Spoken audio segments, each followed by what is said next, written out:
तो ground staff पे overall देखा जाए तो इतना कोई बहुत ही कठिन पाथ नहीं है आपको सिलेक्शन प्रोसीजर का। बस यही है कि आपको सही समय पर सही डिसीजन ले लेना है, जिससे आपको आगे आने वाले समय में जब आप इसमें इंटर कर जाएं देन आपको कोई सोचना ना पड़े कि हाँ काश, क्योंकि कई बार होता है कि जब आप 4-5 साल किसी जॉब में काम कर लेते फिर आपको रियलाइज होता है कि अगर मैं इस डिपार्टमेंट में होता तो शायद मैं आगे बढ़ सकता था। तो मेरा सिर्फ कंसर्न ये है कि मैं जय हिंद दोस्तों, अगर आप लोग 10th 12th या ग्रेजुएशन पास हैं और आप लोग एविएशन सेक्टर में आना चाहते हैं तो आज का वीडियो आपको पूरा देखना चाहिए, क्योंकि आप लोग जब भी अपनी कॉलेज लाइफ से बाहर आते हैं और एविएशन सेक्टर में इंटर करना चाहते हैं तो आप लोगों को ये नहीं पता होता कि हम किस डिपार्टमेंट में ज्वाइन करें, सबसे बेस्ट डिपार्टमेंट कौन सा होता है और किसमें सबसे ज़्यादा ईजी तरीके से करियर ग्रोथ हो सकती है। तो इन्हीं सभी चीज़ों के बारे में डिटेल्स में बात करें, क्योंकि अगर आप लोग एविएशन एस्पिरेंट है तो आपको ये चीज़ जानना बेहद जरूरी है। ठीक है, और दोस्तों अगर आपको जानकारी अच्छी लगे तो इस वीडियो को लाइक करना और चैनल को सब्सक्राइब करना, क्योंकि आप लोगों को सपोर्ट की मुझे बहुत ज़्यादा ज़रूरत है। दोस्तों ज्ञान देने के पहले मैं आपको बता दूं कि मेरा नाम नीरज कुमार है और मुझे एविएशन सेक्टर में लगभग 10 साल से अधिक काम करने का अनुभव है।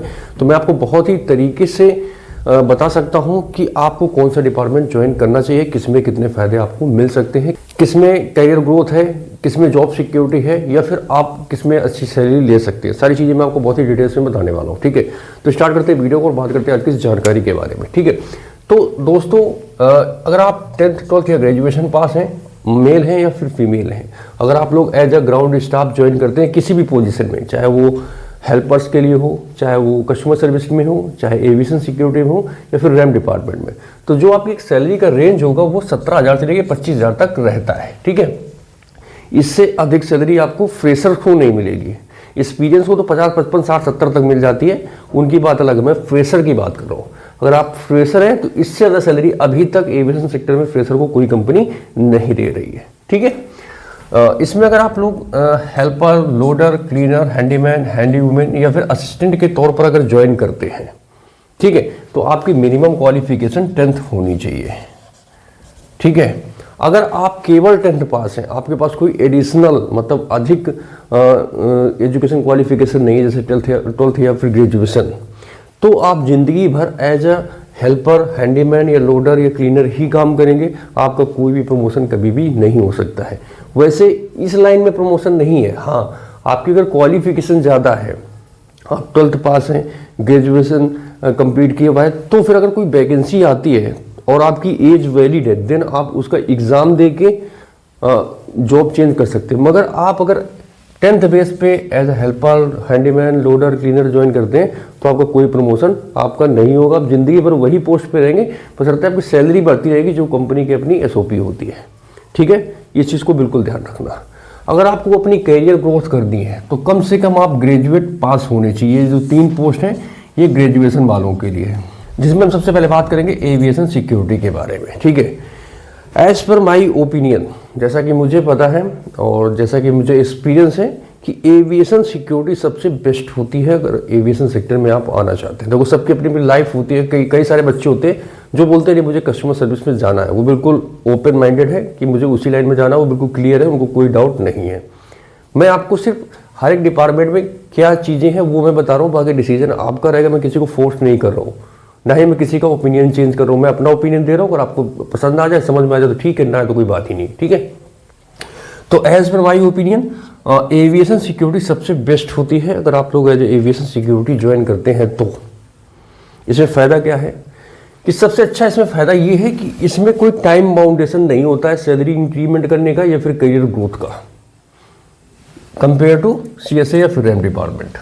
इनमें फिक्स है कि आप इतने साल काम करो, 5 साल 6 साल काम करो, तब आप अच्छी पोजीशन तक जा सकते हैं। मगर सिक्योरिटी में ऐसा नहीं है।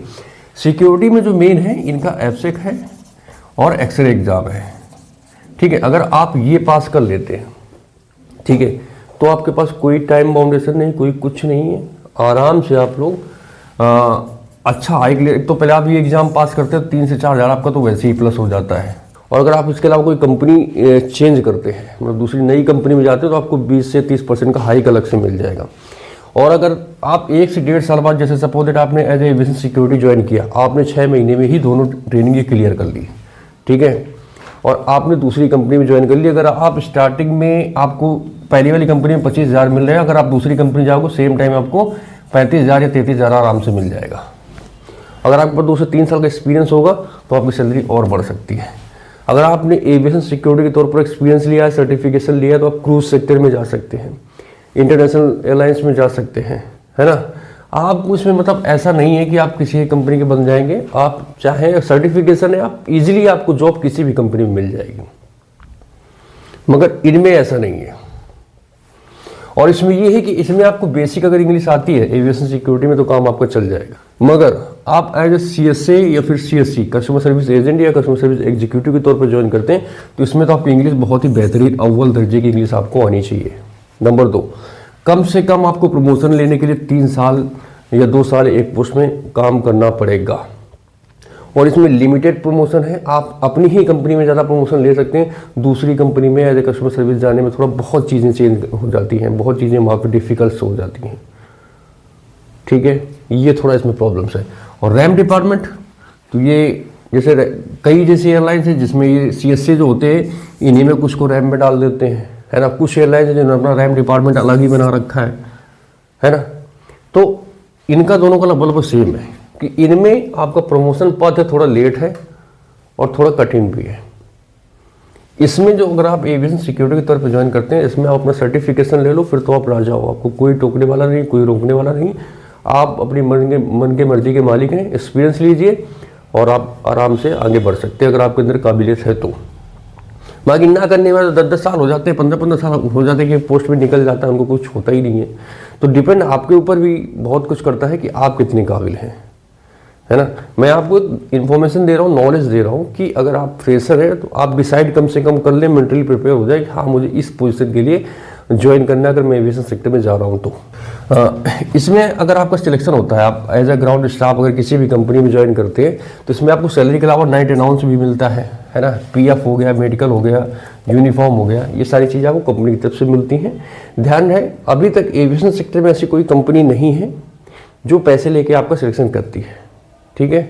चाहे आप इंडिगो में चले जाएं, चाहे आकाशा में चले जाएं, चाहे एयर इंडिया में चले जाएं, चाहे आप स्पाइसजेट में चले जाएं, चाहे अलायंस एयर में चले जाएं, या फिर आई क्लास में चले जाएं, चाहे AISL में चले जाएं, किसी भी कंपनी में जाइए आपको कोई पैसा नहीं लगता है, ठीक है।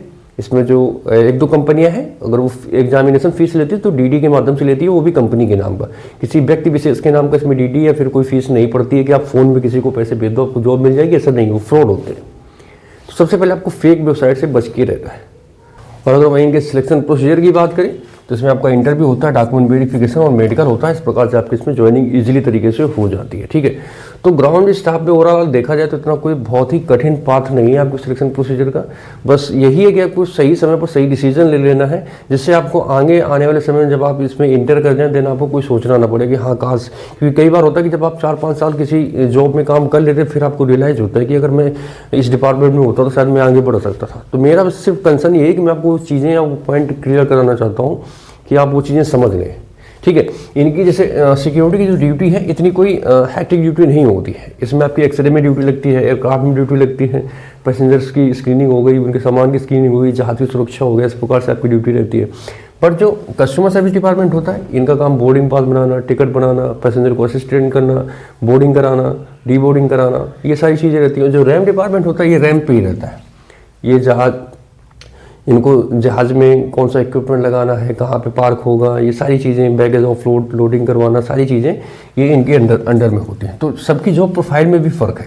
मगर कई लोग होते हैं जिनको शौक ही होता है कि नहीं मुझे कस्टमर लाइन में जाना है, मुझे सिक्योरिटी लाइन में जाना है, मुझे रैम डिपार्टमेंट में जाना है, तो वो आपकी अपनी पसंद हो सकती है। But as per my opinion अगर आप लोग सिक्योरिटी लाइन में जाते हैं और ज़्यादा आगे बढ़ना चाहते हैं, बहुत ही कम समय में ग्रो करना चाहते हैं, तो आप लोग एविएशन सिक्योरिटी ज्वाइन करें तो आप लोगों के लिए बेस्ट रहेगा। बस यही इसमें एक टास्क रहता है कि आपको इसमें बेसिक एब्स्ट्रैक्ट और जो स्क्रीनिंग की ट्रेनिंग है वो पास करना पड़ेगा। इसके अलावा और 2-3 ट्रेनिंग्स होती हैं, जैसे डेंजरस गुड्स की ट्रेनिंग होती है ना, और इंडक्शन का होता है। तो ये ट्रेनिंग्स होती हैं, नॉर्मल सी बेसिक ट्रेनिंग होती है, ऐसा कोई बहुत बड़ी ट्रेनिंग नहीं है कि आप पास नहीं कर पाएंगे, ठीक है।